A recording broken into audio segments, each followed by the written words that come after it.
Hiç düşündün mü? Hani koca bir medeniyet, tek bir bina bile yıkılmadan, gökyüzünden bombalar falan yağmadan ve herkes her sabah rutin bir şekilde işe gitmeye devam ederken nasıl tamamen çökebilir? Hı hı. Yani yıkım kelimesini duyduğumuzda zihnimizde genellikle çok net, çok şiddetli görüntüler canlanır ya, işte patlayan binalar, alevler içinde kalan bir şehir. Enkazlar, yıkıntılar falan. Aynen öyle. Her şeyin fiziksel olarak parçalandığı o kaotik an. Bu tür bir yıkımı görebilirsin. Yani ona dokunabilirsin ve onun ne zaman başladığını, ne zaman bittiğini kesin olarak bilebilirsin. İnsan zihni zaten felaketleri bu şekilde somutlaştırmaya meyilli. Yani ortada görebildiğimiz sınırları belli bir enkaz varsa, bunun anlaşılması, yasının tutulması çok daha kolaydır. Tabii. Sonrasında o yeniden inşa sürecini planlamak falan çok daha anlaşılır bir durum. Ama işte bugünkü incelememizde seninle birlikte o aşina olduğumuz, o sınırları belli, görünür yıkımların çok ötesine geçeceğiz. Kesinlikle. Gündelik bilgi yığınından, o sürekli tekrar eden haber akışından tamamen sıyrılıyoruz bugün. Sadece biyolojik olarak hani hayatta kalmanın ötesine bakacağız. Koca bir medeniyetin dışarıdan bakıldığında sapasağlam, hatta belki de eskisinden daha görkemli görünürken içeriden yavaş yavaş ve sessizce nasıl çürüdüğünü ele alacağız. Hı hı. Ve bugünkü analizinizin kökeni oldukça spesifik. Açıkçası insanın tüylerini ürpertecek kadar gerçekçi bir arşive dayanıyor. Evet, bugünkü materyalimiz Exile Lab International arşivinden gelen çok özel bir kurumsal hafıza birimi belgesi. Evet. Sapar İklim veya bilinen adıyla Saparaga tarafından yürütülen ve entelektüel asistanı Sultan Sancar tarafından derlenen oldukça kapsamlı, sansürsüz bir araştırma projesi bu. Başlığı bile yeterince vurucu aslında. Aynen öyle. Başlığı zaten neyle karşı karşıya olduğumuzu çok iyi özetliyor, antropolojik felaket. Peki bu derinlemesine analizin misyonunu baştan biraz netleştirelim. Şunu anlamaya çalışacağız bu fikir yolculuğunda. 1221 yılında Merv şehrinin o ani, kanlı ve tamamen fiziksel olan yıkımıyla Hı hı. modern, kapalı ve otoriter bir sistemin yavaş, görünmez ve sinsi çöküşü arasındaki devasa fark nedir? Yazar burada modern Türkmenistan örneğini merkeze alıyor. Yani bir toplumdaki bireyler biyolojik olarak nefes almaya, yürümeye, yemek yemeye devam ederken, Fiziksel olarak hayattayken yani. aynen o toplum antropolojik olarak nasıl yok olabilir? Bunu konuşacağız. Ama tam bu noktada analitik çerçevemizi kesin çizgilerle belirlememiz şart. Yani bu incelemenin amacı politik bir taraf tutmak veya günlük siyasi çekişmelerin bir parçası olmak falan değil. Kesinlikle. İdeolojik bir yargı da dağıtmıyoruz. Amacımız tamamen yazarın sunduğu tarihi, antropolojik ve sosyolojik tespitleri masaya yatırmak. Sadece anlamlandırmaya çalışıyoruz. Tabii. Bu argümanların iç mantığını tarafsız bir şekilde incelemek ve bu tespitlerin insan doğasının o karanlık, adaptif kapasitesi hakkında bize ne söylediğini objektif bir mercekle görmek. O zaman 1221 yılına, Merv'in o son günlerine gidelim. Pekala, hadi bunu biraz açalım. Belge bize Merv'in sadece taş, toprak ve binalardan ibaret bir yer olmadığını çok net anlatıyor. Değil, evet. Orası devasa kütüphaneleriyle, karmaşık sulama sistemleriyle, yüzlerce farklı dilden konuşan tüccarları ve bilginleriyle yaşayan, nefes alan bir medeniyet ekosistemiydi aslında. Kesinlikle çok canlı bir yer. Sonra Moğollar geliyor ve bu ekosistemi binalarıyla, kitaplarıyla ve en önemlisi insanlarıyla birlikte fiziksel olarak korkunç bir hızla yeryüzünden siliyorlar. İşte Merv'in yıkımının tarihsel bir şoka dönüşmesinin temeli de tam olarak o hız kavramında yatıyor zaten. Hı hı. Nesiller boyunca yani milim milim inşa edilen o entelektüel ve fiziksel altyapı sadece birkaç gün içinde tamamen yok ediliyor. İnanılmaz bir durum. Bu kelimenin tam anlamıyla biyolojik ve fiziksel bir felaket. Zaten belgenin ana tezi de tam burada başlıyor. Çünkü yazarın modern, kapalı otoriter sistemlerde tanımladığı çöküş biçimi tamamen farklı bir mekanizmayla işliyor. Yani aniden gelen bir ordu yok. Aynen öyle. Bir gecede yaşanan bir katliam falan yok ortada. Aksine son derece bürokratik, yavaş, kurumsal bir tükenmişlik süreci var. Hı hı. Ve işin en tehlikeli tarafı da İnsanların bu korkuya ve işlevsizliğe karşı geliştirdiği o psikolojik adaptasyon, Alışıyorlar yani. aynen.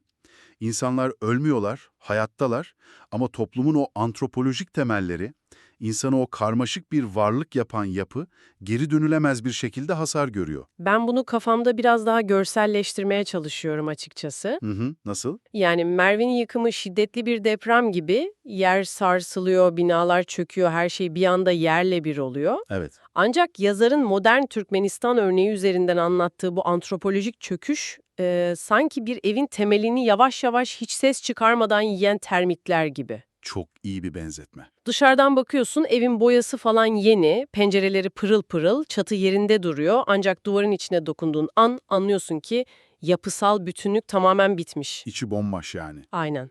İçeride sadece ufalanan bir toz yığını kalmış, açıklıyor. Çünkü deprem olduğunda bir felaket yaşandığını herkes bilir, değil mi? Tabii, herkes farkındadır. Yani bir anormallik olduğunu bilirsin ve herkes o anormalliğe tepki verir, kurtulmaya çalışır. Evet.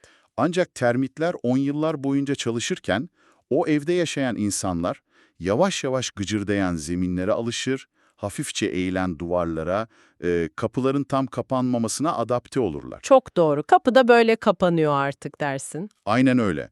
Modern otoriter sistemlerdeki bu yavaş yıkım görünmezdir işte. İnsanlığın o bahsettiğimiz karmaşıklığı yavaşça azalır ve toplum bu düşük beklentili, bu tamamen işlevsiz hayata adapte olur. Hı hı. Çöküş artık bir felaket değil de hayatın doğal hali olarak algılanmaya başlandığında, İşte o zaman bitiyor. evet, asıl antropolojik felaket o an gerçekleşmiş demektir. Peki bu evin içinin tam olarak nasıl oyulduğuna bakalım biraz da. Hı hı hı. Çünkü termitler öyle rastgele saldırmıyor. Belge bu yavaş yıkımın ilk olarak neyi hedef aldığını çok net gösteriyor. Toplumun geçmişini nasıl hatırladığı ve bugün nasıl konuştuğu meselesi. Evet, hafıza ve dil. Aynen, hafıza ve dil. Eğer bir toplum yavaş yavaş hafızasını kaybediyorsa, herhalde sadece eski tarih kitaplarındaki birkaç savaşı unutmaktan bahsetmiyoruz, değil mi? Kesinlikle hayır. Çok daha derin bir şeyden bahsediyoruz. Yani hafıza bir toplumun psikolojik çapasıdır. Hı hı. İnsanların birbirleriyle olan o kültürel bağını, trajedilerden çıkarılan dersleri, yani o ortak kimliği nesilden nesile aktaran ana köprüdür hafıza. Peki ya bu köprü yıkılırsa? İşte kapalı ve otoriter sistemlerde gerçek hafıza her zaman siyasi bir tehdit olarak görülür. Çünkü hatırlayan insan karşılaştırma yapabilen insandır. Doğru. Eskiden böyle değildi Aynen diyebilir. öyle. Bu yüzden sistem tarihi aktif olarak yeniden yazar. Bekle, yani geçmişteki o rahatsız edici trajediler veya rejime uymayan farklı düşünceler tamamen siliniyor mu? Sadece silinmekle kalmıyor, onun yerine yepyeni bir politik mitoloji inşa ediliyor. Geçmişin tüm karmaşıklığı, o gri alanları, farklı sesleri falan yok ediliyor. Hı hı. Onun yerine tamamen itaatkar, steril ve devletin o anki çıkarlarına hizmet eden efsaneler konuluyor. İnanılmaz. Ve bu gerçekleştiğinde toplum artık kendi gerçeğiyle bağını koparır. Geçmişin derslerini alamayan, kültürel bir derinliği olmayan adeta köksüz bırakılmış nesiller ortaya çıkar. Anlıyorum. Ve bu köksüzleştirme operasyonunun ikinci belki de en vurucu darbesi de dile geliyor. Evet, dile vuruyorlar. Genelde dili sadece işte marketten bir şey alırken veya arkadaşlarımızla havadan sudan konuşurken kullandığımız basit bir araç gibi düşünürüz. Ama kaynak metin dilin ideolojik erozyonuna çok çok büyük bir yer ayırıyor. Çünkü burada asıl büyüleyici olan şey şu, dil sadece bir iletişim aracı değildir. Dil bizim düşünce dünyamızın, beynimizin işletim sistemidir aslında. İşletim sistemi çok iyi bir tanımlama. Değil mi? İnsanın soyutlama yapma, karmaşık felsefi sorunları tartışma, hayal kurma veya bir adaletsizliği ifade etme kapasitesi tamamen kullandığı dilin o kelime dağarcığına bağlıdır. Esnekliğine falan bağlı. Aynen, gramer esnekliğine bağlıdır. Modern otoriter sistemlerde dil ideolojikleştirilir. Edebiyatın, felsefenin o zengin yapısı terk edilir. Yerine ne geliyor peki? Yerine idari klişeler, resmi sloganlar ve sürekli tekrar edilen ritüel formüller getirilir. İşte işin gerçekten ilginçleştiği yer burası. Yani işletim sistemini bilerek kasten basitleştiriyorlar. Kesinlikle. Peki ama dinleyen biri şunu düşünebilir. Eğer insanlar günlük hayatta işlerini halledebiliyor, sokakta birbiriyle anlaşıyorsa, felsefi bir dilin veya çok karmaşık bir cümlenin kaybı hayatta kalmak için o kadar da kritik mi? Hı hı. Şöyle düşünebilir miyiz bunu? Hani her gün her öğün sadece fast food ile beslenmek gibi. İlginç bir benzetme. Fiziksel olarak karnın doyuyor, enerji de alıyorsun. Ancak o besinlerin içinde hiçbir gerçek vitamin, mineral veya kompleks protein yok. Zamanla kasların erimeye, organların yağlanmaya başlıyor. Evet, için çürüyor aslında. Aynen, yani teoride hayattasın, nefes alıyorsun ama kasların o kadar erimiş ki artık koşamıyorsun, ağır bir yük falan kaldıramıyorsun. Dildeki bu basitleşme de zihnin o ağır yükleri kaldırmasını mı engelliyor? Çok isabetli bir yaklaşım bu. Ancak burada fast food benzetmesine küçük bir ekleme yapmamız lazım. Nedir o? Sadece kasların erimekle kalmıyor. Beynin o kadar uzun süre sadece o menüye maruz kalıyor ki, günün sonunda menüde fast food dışında başka bir yiyecek olabileceği ihtimalini bile unutuyorsun. Hadi ya, bu çok sarsıcı. Öyle. Üniversiteler özgür düşünce üretmeyi bıraktığında, kelimeler sadece devletin onayladığı o kısıtlı kavramlarla sınırlandığında, toplumun karmaşık düşünme yeteneği tamamen ortadan kalkar. Hı hı. Düşünsene, sadece siyah ve beyazın olduğu bir dilde gri'nin tonlarını nasıl tartışabilirsin? Tartışamazsın. Aynen. Beyinlerin işletim sistemi basitleşince, üretilen fikirler, hayaller ve hatta isyanlar bile mecburen o basitliğin sınırlarına hapsolur. Ama bir dakika, burada araya girip itiraz etmem gerek. Abi buyur. İnsanlar inanılmaz derecede dirençli varlıklar açıkçası. Tarih boyunca en baskıcı, en kapalı rejimlerde bile insanların bir şekilde mizah yaptığını, argo ürettiğini, kapalı kapılar ardında birbirlerine güvendiğini biliyoruz. Evet, bir alt yer kültürü hep olur. Aynen. Sistem insanların zihnini gerçekten bu kadar kusursuz bir şekilde ele geçirip o aralarındaki yatay güveni tamamen yok edebilir mi? Yoksa insanlar bu güveni sadece yer altına mı iterler? Bu çok haklı bir soru. Ancak yazarın, o bahsettiğimiz Saparaga'nın anlattığı kurumsal tükenmişlik tam da bu direncin yavaş yavaş yıllar içinde kırılmasıyla ilgili. Hı hı. Evet, başlangıçta insanlar o kapalı kapılar ardında bu güveni yaşatmaya çalışıyor. Fakat sürekli bir gözetim altında olma hissi var. Hep izleniyorsun. Aynen. İspiyonculuğun sistem tarafından ödüllendirilmesi ve cezaların hiçbir hukuki temele falan dayanmadan tamamen keyfi olarak uygulanması, tüm bunlar zamanla o yer altındaki güveni de zehirliyor. Yani sistem bilinçli olarak komşuyu komşuya düşman mı ediyor? Kesinlikle. Buna metinde çok spesifik bir isim veriliyor. Atomizasyon. Atomizasyon. Biraz açalım bunu. Tabii. Medeniyet dediğimiz şey aslında aralarında kan bağı olmayan, birbirini hiç tanımayan bireyler arasındaki o yatay güven ile ayakta kalır. Hı hı. Bir mühendisinle bir doktorun aynı toplumsal amaç için güvenle işbirliği yapabilmesidir medeniyet. Ama güven yoksa Herkesin birbirinden şüphe ettiği bir ortamda insanlar inisiyatif almaktan falan tamamen vazgeçerler. Sadece kendilerini ve çekirdek ailelerini korumaya odaklanırlar. geri kalan herkes potansiyel bir tehdit oluyor. Aynen öyle. Toplum olma vasfı kayboluyor ve geriye sadece birbirinden kopuk, izole edilmiş, atomlarına ayrılmış bireylerden oluşan bir yığın kalıyor. Ya metinde beni en çok çarpan yerlerden biri bu atomizasyonun ve korkunun insan psikolojisinde yarattığı o karanlık katmandı açıkçası. Hangi bölüm? Aşağılanmanın normalleşmesi dedikleri kısım. Yazar bunu sıradan bir siyasi baskıdan çok daha tehlikeli, çok daha derine inen bir şey olarak tanımlıyor. Bir insan bu aşağılanmaya, bu duruma nasıl alışabilir? İşte kapalı sistemlerin hayatta kalma mekanizması tam olarak sürekli bir sadakat gösterisine dayanır.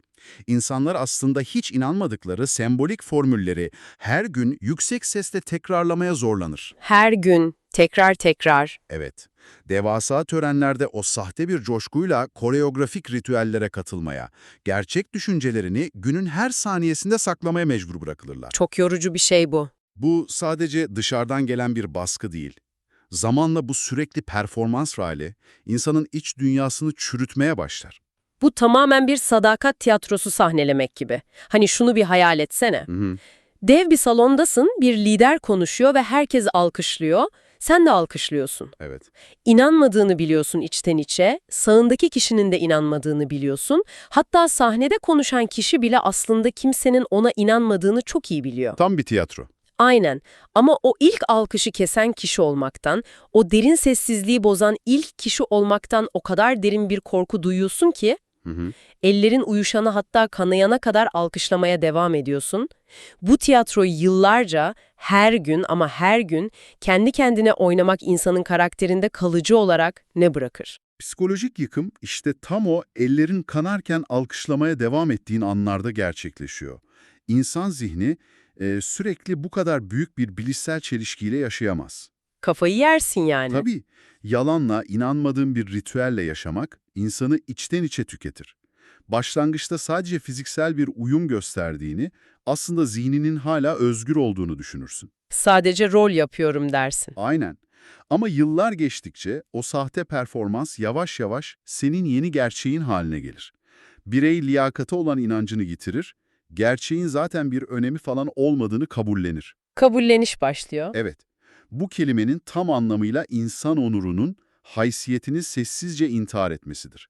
Kendi iradenle yok ediyorsun kendini. Eğer toplum içeriden bu kadar un ufak oluyorsa, yatay güven falan sıfıra inmişse ve herkes sadece böyle saçma bir tiyatro oynuyorsa, peki dışarıdan neden her şey bu kadar ihtişamlı görünüyor? Çok iyi bir nokta. Çünkü bu tür otoriter rejimlere dışarıdan baktığında genellikle o gökyüzünü delen devasa binaları, dev projeleri, kusursuz ve tertemiz caddeleri görürsün.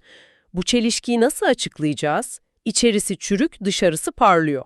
İşte bunu büyük resimle ilişkilendirirsek, kaynak belge bunu medeniyet simülasyonu kavramıyla açıklıyor. Simülasyon. Evet, organik, yaşayan ve üreten bir karmaşıklığın içi boşaldığında, sistem bunu örtbas etmek için devasa sembolik bir gösteriye başvurmak zorundadır. Göz boyamak için. Aynen, devasa anıtsal mimariler, akıl almaz maliyetlerle yapılan gösterişli projeler, o stadyumları dolduran kusursuz koreografili kutlamalar falan, bunların hepsi dışarıya pompalanan dev bir güç ve ihtişam illüzyonu. Hı hı. Ama bu anıtsal cephenin arkasında gerçek üretken kültür can çekişmektedir. Üretken kültür derken tam olarak neyi kastediyoruz? Yani fabrikaların durmasını mı? Sadece fabrikalar değil, mühendislik kapasitesi, tarımsal üretim, zanaat, bilimsel araştırma, bunların hepsi yavaş yavaş çöker. Neden? Çünkü ekonomik olarak hayatta kalmak veya başarılı olmak artık ne kadar liyakat sahibi olduğunla ilgili değildir. İşini ne kadar iyi yaptığınla veya ortaya ne kadar iyi bir ürün koyduğunla hiç ilgisi kalmamıştır. Peki neyle ilgili? Tek geçer akçe, güce ve otoriteye ne kadar yakın olduğundur. Liyakat biter, sadakat ve dal kavukluk hayatta kalmak için tek profesyonel yetenek haline gelir. Peki tüm bunlar ne anlama geliyor bu anlattıkların? Biraz devasa bir Hollywood film setinde yürümeye benziyor açıkçası. Nasıl yani, cepheler gibi mi? Aynen öyle. Ana caddede yürüyorsun. Dışarıdan baktığında o muazzam sarayların, görkemli ve kusursuz binaların cephelerini görüyorsun. Her şey göz kamaştırıcı. Evet, Ama o ihtişamlı kapılardan birini açıp içeri adım attığında görüyorsun ki içeride hiçbir şey yok. boşluk. Odalar yok, hayat yok. Sadece o boyalı cepheyi ayakta tutmaya çalışan tahta iskeleler, kum torbaları ve koca bir boşluk var içeride. İçi boşaltılmış, sadece kameraya poz veren bir medeniyet. Kesinlikle çok doğru bir tasvir bu. Ancak o tahta iskelelerin yarattığı şöyle ekstra bir tehlike var. Nedir o? İçerideki insanlar bir süre sonra o setin, o derme çatma iskelelerin gerçek bir bina olduğuna inanmaya başlıyorlar. Hadi canım, o kadar mı? Evet, sistemi en tehlikeli kılan aşama tam olarak budur. İnsanlar yavaş yavaş düşen hayat standartlarına, eğitimin tamamen anlamsızlaşmasına, sürekli bir korku haline adapte olurlar. Hı hı. Ve sonunda bu dejenerasyonu hayatın ta kendisi, hani tek geçerli gerçeklik olarak kabul ederler. Başka bir seçenek kalmıyor kafalarında. Aynen, başka bir alternatifin var olabileceğini, işleyen, liyakate ve güvene dayalı bir toplumun nasıl hissettirdiğini tamamen unuturlar. Şunu sormam gerekiyor o zaman. Eğer o Hollywood setinde yaşamaya başladıysak hepimiz ve çoğunluk bunun gerçek hayat olduğuna artık inanıyorsa, Hı hı. bu sessiz yıkımdan, bu antropolojik çöküşten geri dönüş var mı? Yoksa o tahta iskeleler eninde sonunda çürüyecek ve her şey o konuştuğumuz Merv şehri gibi tamamen yerle bir mi olacak? Biz bu karanlık senaryoya mahkum muyuz? Bu çok önemli bir soruyu gündeme getiriyor ve belgenin onca karanlık tespitten sonra sunduğu en umut verici nokta tam burası. Umut var diyorsun yani. Var, evet. Antropolojik çöküş nihai ve geri döndürülemez bir son olmak zorunda değil. Tarihsel örneklere baktığımızda uzun süren diktatörlükler, çok ağır yıkımlar veya savaşlar sonrasında bile antropolojik bir iyileşme gösteren, yeniden toparlanmayı başaran toplumlar olduğunu görüyoruz. Ama bu herhalde kendiliğinden bir sabah uyanıp hadi iyileşelim bugün diyerek olacak bir şey değil. Bunun belli şartları vardır, değil mi? Elbette şartları var. En önemli ön koşul, hafıza ve dilin o siyasi baskının en yoğun olduğu dönemlerde bile bir şekilde korunabilmiş olmasıdır. Peki bu koruma nasıl gerçekleşecek? Yani okullar tamamen devletteyken, her şey kontrol altındayken. Aileler ve bireyler aracılığıyla, eğer o kapalı kapılar ardında aileler çocuklarına gerçekleri, o kesilen ve değiştirilen tarihi aktarabilmişse, diasporalar, sürgündeki topluluklar, kültürün, edebiyatın ve eleştirel dilin o devamlılığını kendi ülkelerinden uzakta bile olsa sağlayabilmişse Anladım. ve en önemlisi o sadakat tiyatrosunun sahte ritüelleriyle gerçeği birbirinden ayırt edebilen çekirdek bir grup insan bir şekilde hayatta kalmışsa, o zaman iyileşme için bir zemin var demektir. Yani yazar bize şunu mu söylüyor aslında? Otoriter bir sistem çöktüğünde sadece başa yeni bir lider getirmek, yeni yasalar çıkarmak ya da gidip dünyanın en özgürlükçü anayasasını yazmak, o içten çürümüş evi tamir etmeye yetmeyecek. Öyle mi? Kesinlikle yetmeyecek. Sadece kurumları reforme etmek, kağıt üzerinde yasaları değiştirmek işin en kolay kısmıdır. Asıl zor ve hayati olan süreç, zarar gören o antropolojinin yeniden inşasıdır. Bu noktada Merv'in fiziksel felaketiyle modern otoriter sistemlerin antropolojik felaketi arasındaki o ayrım bize bir umut ışığı yaratıyor aslında. Nasıl bir umut? Merv'in yıkımında insanlar biyolojik olarak, tamamen fiziksel olarak yok edildiler. Canları alındı. Ancak bu bahsettiğimiz modern çöküşte insanlar biyolojik olarak hala hayatta, nefes alıyorlar. Doğru. İçlerindeki o medeniyet kurma kapasitesi, o tohum derin bir uykuya yatmış olsa da, üzeri devasa bir korkuyla örtülmüş olsa da hala orada duruyor. Peki biz o tohumu nasıl yeniden yeşerteceğiz? O korku örtüsünü oradan nasıl kaldıracağız? Antropolojik iyileşme, o korkunun toplumun üzerinden sistematik olarak temizlenmesiyle başlar. Profesyonel etiğin geri dönüşü gerekir. Yani işi hakkıyla yapmak. Aynen öyle. Bir işi sırf güce yaranmak, dalkabukluk yapmak için değil, o işin doğası gereği hakkını vererek yapma kültürünün geri gelmesi gerekir. Ve en temelde Evet. yıllarca komşusundan, iş arkadaşından şüphe etmiş insanlara yatay düzlemde yeniden birbirlerine güvenmeyi baştan öğretmek şarttır. Güven duygusunu yeniden inşa etmek. Tabii, korkusuzca, tamamen gönüllü bir şekilde işbirliği yapabilen, kendi aklıyla karar verebilen otonom bireylerin yeniden yetiştirilmesi, yeni bir anayasa yazmaktan çok daha uzun sürer. Ama tek kalıcı çözüm budur. İnsanın haysiyetini geri vermeden, medeniyeti yeniden üretemezsiniz. Saparaga'nın metninin kalbinde yatan nihai mesaj da budur. Gerçekten ufuk açıcı bir sentez bu. Bugünkü incelememizde iki farklı medeniyet çöküşünü yan yana koyduk ve o aradaki uçurumun aslında ne kadar derin olduğunu gördük. Evet. Bir yanda Merv'in o anlık fiziksel ve kılıçlarla gelen hızlı kanlı ölümü. Diğer yandaysa modern otoriter sistemlerin korkuyla, o içi boşaltılmış idari sloganlarla, devasa tahta iskelelerden oluşan o sahte simülasyonlarla getirdiği çöküş. Ve yavaş yavaş yok olan bir güven duygusu, Kesinlikle hücre hücre oyulan o güven duygusuyla gelen o yavaş, psikolojik ve sessiz ölüm. Bunun için tüm bu anlattıklarımız çok uzak bir coğrafyanın, belki haritada yerini bile zor bulacağın bir ülkenin sosyolojik sorunu gibi görünebilir. Ama bugünkü bu fikir yolculuğunu bitirirken senden şunu bir düşünmeni istiyorum. Eğer koca bir sistem 10 yıllar boyunca milyonlarca insanın psikolojik varsayılan ayarlarını, o işletim sistemini baştan yeniden yazabiliyor ve o devasa çürümüşlüğü, işlevsizliği onlara tamamen normal hissettirebiliyorsa, senin kendi hayatında, kendi toplumunda, çevrende ya da ne bileyim her gün sabah uyandığında gittiğin iş yerinde ne yapalım düzen böyle, dünya böyle işliyor işte diyerek kabullendiğin, alkışlamaya devam ettiğin şeylerin ne kadarı aslında gerçekten doğal ve ne kadarı sadece senin kendi potansiyelinin yavaş, sessiz ve senin de artık fark etmediğin normalleştirilmiş bir çöküşü. Çok kritik bir soru. O boyası parlayan ama içi termitlerle dolu duvar, belki de her gün sırtını yasladığın o duvardır. Bizimle bu derin, sarsıcı ve sorgulayıcı analize katıldığın için teşekkür ederiz. Aklında uyanan bu soruların peşini bırakma ve o ihtişamlı cephenin arkasına bakmaktan asla çekinme. Bir sonraki incelememizde görüşmek üzere. O zamana kadar otonom ve cesur kal.